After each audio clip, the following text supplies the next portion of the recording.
नमस्कार, टाइम्स नाम नवभारत के हाईटेक स्टूडियो में आपका स्वागत। मैं आपके साथ अनुराग सिंह। शुरुआत करते हैं सुपर 6 की। और सुपर 6 में आज बात पाकिस्तान की, क्योंकि पाकिस्तान को लेकर सवाल ये खड़े हो रहे हैं कि क्या पाकिस्तान एक बार फिर से टूटने की दहलीज पर खड़ा है। क्या मुनीर और शाहबाज को डर सताने लगा है कि कहीं पीओजे और बलूचिस्तान उनके हाथ से ना निकल जाए। क्या पाकिस्तान की फोर्स को मुनीर ने कत्लेआम का ऑर्डर दे दिया है।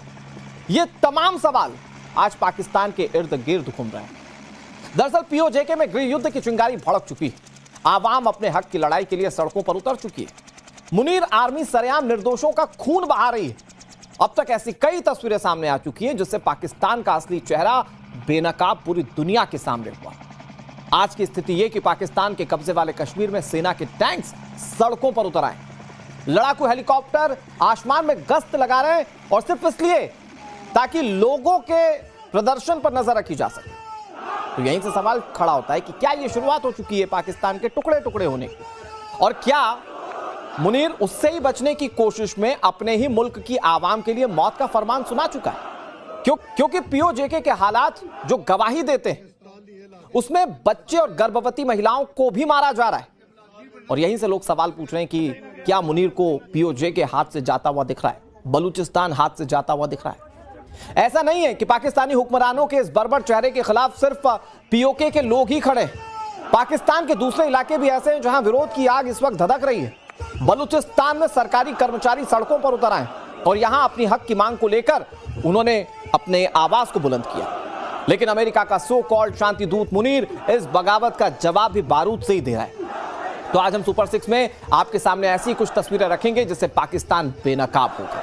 साथ ही आपको बताएंगे कि क्यों पाकिस्तान में आटे दाल की मांग का जवाब बारूद से दिया जा रहा है। लेकिन सबसे पहले आपको कुछ तस्वीरें दिखाने की कोशिश करेंगे। ये तस्वीरें आपको देखना बहुत जरूरी है। ये जो तस्वीर आप देख रहे हैं इस वक्त टीवी स्क्रीन पर, ये सोशल मीडिया पर वायरल तस्वीर है। ये बताया जा रहा है कि पीओजे यानी कि पाकिस्तान ऑक्यूपाइड जम्मू कश्मीर की तस्वीर, जहां सेना के ट्रकों पर टैंक्स लाद दिए गए और ये सड़कों पर चल रहे हैं। बताया जा रहा है कि ये असलहे आवाम को कुचलने के लिए मुनीर ने सड़कों पर उतारे हैं। पीओजे की सड़कों का मंजर इस वक्त मैदानी जंग में तब्दील हो चुका है। मतलब जनता और पाकिस्तानी आर्मी इस वक्त आमने सामने की लड़ाई में है। एक और तस्वीर मैं आपको दिखाता हूं जिसमें आप देखेंगे कि कैसे आसमान में पाकिस्तानी फोर्स का हेलीकॉप्टर गश्त लगा रहा है। ये देखिए, खाने के लिए रोटी नहीं है, लेकिन हेलीकॉप्टर में फूंकने के लिए तेल पाकिस्तान के पास है। ये तस्वीर आप देखिए, सिर्फ इसका काम है कि ये लोगों पर निगरानी करे, स्पाई करे कि लोग कैसे प्रदर्शन कर रहे हैं। यह मुनीर की सेना का हेलीकॉप्टर है और ऐसा लग रहा है कि मामला अब आर पार का हो चुका है। जरूरत पड़ी तो ना सिर्फ जमीन बल्कि आसमान से भी मुनीर की फोर्स निहत्ती जनता पर गोलियां बरसा सकती है। क्योंकि इस कायर फोर्स के बारे में हम सब जानते हैं कि पाकिस्तान की जो फोर्स है जंगों में तो हार जाती है, लेकिन निर्ममता से आम लोगों को मारती है। ये हालात पीओजे के हैं, लेकिन पाकिस्तान की बर्बादी की चिंगारी अब बलूचिस्तान प्रांत में भी भड़क चुकी है।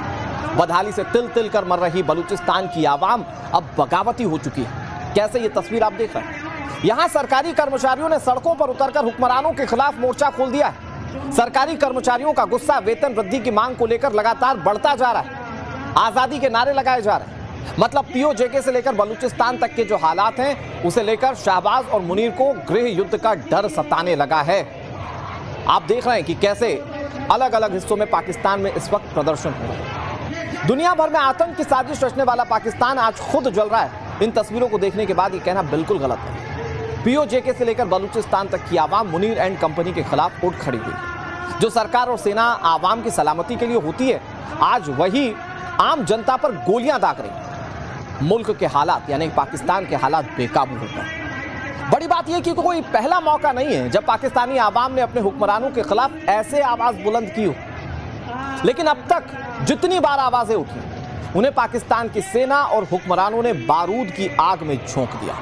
कैसे, मैं कुछ ग्राफिक्स आपके सामने रखता हूं तो पता चलेगा कि जब जब जमहूरियत में लोग प्रदर्शन करते हैं, पाकिस्तान की जमहूरियत में, तो उस आवाज को दबा दिया जाता है। याद कीजिए साल 2023 की शुरुआत में पीओजे में पाकिस्तान के खिलाफ आंदोलन मुख्य रूप से आर्थिक मुद्दों को लेकर शुरू हुआ था। मई 2023 में रावलकोट से चिंगारी भड़की, जहां लोगों ने गेहूं की सब्सिडी हटाए जाने और आटे की आसमान छूती कीमतों के खिलाफ छोटे छोटे प्रदर्शन शुरू किए थे। यह आग जल्दी पूरे प्रांत में फैल गई। लोगों में गुस्सा भड़का और गुस्सा भड़कने की एक और वजह थी बिजली बिलों का बढ़ना। पीओजेके में मंगला डैम समेत कई हाइड्रो पावर प्रोजेक्ट से हजारों मेगावाट बिजली पैदा होती है, जो पाकिस्तान की जरूरतों को पूरा करती है। लेकिन पीओजेके की आवाम को बिजली 4 से 5 गुना महंगी दर पर खरीदनी पड़ रही थी। यही वजह है कि बड़े पैमाने पर बिजली बिल बाइकॉट का आंदोलन शुरू हुआ था, लेकिन उसको भी दमन करने की कोशिश की गई पाकिस्तानी सेना की ओर से और सरकार की ओर से। फिर मई 2024 का आंदोलन पीओजेके में जेएएसी की ओर से आयोजित हाल के सबसे संगठित और प्रभावशाली जन आंदोलन में से एक आंदोलन यह था, जिसमें 6 दिन में पूरे इलाके में शटर डाउन हो गया। व्हील जैम स्ट्राइक कर दी गई, मतलब सारे वाहनों के पहिए थम गए। सिट इन्स और लॉन्ग मार्च इसमें शामिल थे। 11 मार्च 2024 को पूरे पीओजेके से हजारों लोग मुजफ्फराबाद की ओर मार्च के लिए निकल गए थे। पाकिस्तानी सरकार ने सड़कें ब्लॉक करने के लिए सेना को उस वक्त भी उतारा था। कई जगहों पर हिंसक टकराव हुए और 4 से 5 लोगों की मारे जाने की खबर सामने आई। सैकड़ों लोग घायल हो गए। और यह तो ऑफिशियल है, कहा जाता है अनऑफिशियली बहुत बर्बरता की थी, जिसमें काफी ज्यादा लोग प्रभावित हुए। फिर पीओजेके में ही पिछले साल 2025 में भी ऐसा ही आंदोलन हुआ था। उस दौरान भी जेएएसी ने पूरे इलाके में shutter down, wheel jam strike और मार्च का आह्वान किया था। इसी आह्वान के तहत मुजफ्फराबाद, रावलकोट, कोटली, मीरपुर, भिंबर जैसे कई बड़े इलाकों में व्यापक बंद का असर दिखा। यह आंदोलन सिर्फ आर्थिक मुद्दों तक सीमित नहीं था, बल्कि जेएएसी ने 38 पॉइंट चार्टर ऑफ डिमांड्स पेश की थी पाकिस्तानी सरकार के सामने। इसमें महंगाई, बिजली सब्सिडी, गेहूं सब्सिडी और 12 रिजर्व सीट को खत्म करने जैसे कई मुद्दे शामिल थे। इस दौरान सुरक्षा बलों के साथ प्रदर्शनकारियों के हिंसक टकराव हुए।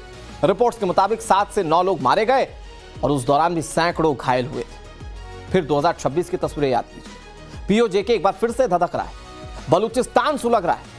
पीओजेके सरकार ने जेएएसी को एंटी टेररिज्म लॉ के तहत प्रतिबंधित घोषित कर दिया है कि भाई आप प्रतिबंधित हो जाइए, प्रदर्शन कीजिए ही मत। इन सब के बावजूद पाकिस्तान की धरती पर प्रदर्शन हो रहा है। 8 जून को रावलकोट में सुरक्षा बलों और प्रदर्शनकारियों के बीच हिंसक टकराव हुआ था। कई लोगों की मौत हो गई थी। इसमें छोटे बच्चे, गर्भवती महिलाएं शामिल थीं। इंटरनेट, मोबाइल सेवाएं बंद कर दी गई। सैकड़ों लोगों की गिरफ्तारियां हुई और अब खबर यह है कि पीओजेके की सड़कों पर टैंक्स तक उतार दिए गए, जिसकी तस्वीरें हमने आपको दिखाई। तो सवाल यह है कि अगर मुनीर दमन पर उतर चुका है तो वो पाकिस्तान की जनता का कितना दमन करेगा। कल पीओजेके में मुनीर फोर्स ने निहत्थे लोगों पर गोलियां चलाई। और अब आपको नवभारत सुपर 6 में अगले 2 मिनट में दिखाते हैं आज की कुछ बड़ी खबरें। ममता बनर्जी के लिए मुश्किलें नहीं थम रही हैं। कोलकाता के हेयर स्ट्रीट थाने में उनके खिलाफ एफआईआर दर्ज की गई। स्थानीय निवासी ने चुनावी रैली में ममता पर सांप्रदायिक टिप्पणी करने का आरोप लगाया। अभिषेक बनर्जी के घर एक बार फिर से सीआईडी की टीम पहुंची। विवादित टिप्पणी को लेकर सीआईडी समन देने पहुंची थी। टीएमसी के बागी सांसदों ने अलग गुट बनाने की मांग की है। 18 मई को लोकसभा स्पीकर को चिट्ठी लिखी। 19 बागी सांसदों के हस्ताक्षर वाला पत्र भी सामने आ चुका है। 14 जून को टीएमसी के बागी सांसद दिल्ली में बैठक करेंगे, जिसमें शुभेंदु अधिकारी शामिल हो सकते हैं। 15 जून को ये सांसद लोकसभा स्पीकर से मिलेंगे। टीएमसी ने बागी सांसदों के हस्ताक्षर की जांच की मांग भी उठाई है। पश्चिम बंगाल के चुनावी नतीजों के बाद समाजवादी पार्टी के प्रमुख अखिलेश यादव ने बड़ा बयान दिया। अखिलेश ने कहा कि बंगाल में चुनाव को लूटा गया और अगर इसी तरह से बेईमानी और लूट उत्तर प्रदेश में हुई तो देश में फिर कभी चुनाव नहीं होंगे। अखिलेश ने यह भी कहा कि उत्तर प्रदेश में पीडीए समाज इस बार पूरी तरह से तैयार है। सुप्रीम कोर्ट से कांग्रेस नेता मीनाक्षी नटराजन को बड़ा झटका लगा। नामांकन रद्द होने के विरोध में याचिका को सुनवाई योग्य न मानते हुए उसे खारिज कर दिया गया। सुप्रीम कोर्ट ने कहा कि मीनाक्षी हाईकोर्ट जा सकती हैं। टाइम्स नाम नवभारत से बातचीत में मीनाक्षी ने कहा कि आज लोकतंत्र निराश हुआ है। दिल्ली में कांग्रेस के विधायकों ने इस मामले को लेकर प्रदर्शन भी किया था। मोदी सरकार के 12 साल पर बीजेपी के मुख्यमंत्रियों ने अपने अपने राज्यों में प्रेस कॉन्फ्रेंस की। सीएम योगी आदित्यनाथ ने कहा कि मोदी ने 12 साल से बिना थके देश को आगे बढ़ाया है। उत्तराखंड के सीएम धामी कह रहे हैं मोदी सरकार की नीति तुष्टीकरण की नहीं संतुष्टीकरण की है। दिल्ली की मुख्यमंत्री रेखा गुप्ता कह रही हैं पीएम के नेतृत्व में देश ने असाधारण यात्रा तय की है। 3 जुलाई से शुरू होने वाली अमरनाथ यात्रा को लेकर दिल्ली में अमित शाह ने हाई लेवल मीटिंग बुलाई है। जम्मू कश्मीर के उपराज्यपाल एनएसए अजीत डोभाल और आर्मी चीफ के साथ मंथन किया गया। शाह ने सिक्योरिटी ग्रिड मजबूत करने के निर्देश दिए। अमरनाथ यात्रा के दौरान रूट पर 600 से ज्यादा अर्धसैनिक बलों की कंपनियां तैनात की जाएंगी। पहलगाम में यात्रा को लेकर मॉक ड्रिल भी की गई।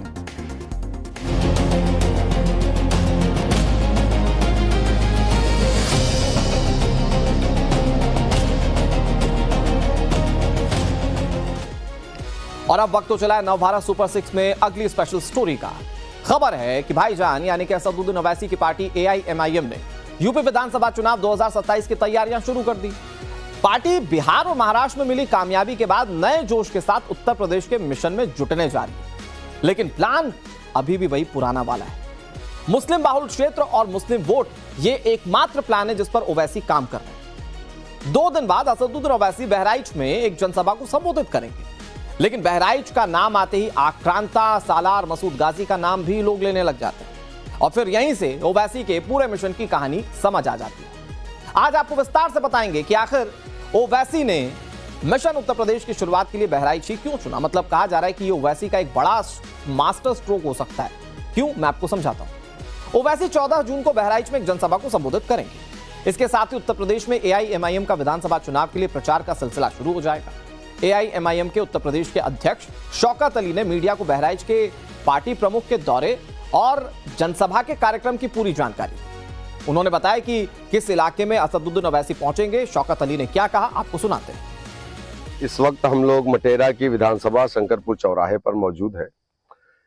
यही वो जगह है जहां पर इंशाअल्लाह ताला 14 तारीख यानी इतवार के दिन और असर के बाद जनाब बैरिस्टर असदुद्दीन ओवैसी साहब एक बहुत ही भव्य जनसभा को संबोधित करेंगे। आप तमाम लोगों से, मैं बहराइच के तमाम अपने भाइयों से गुजारिश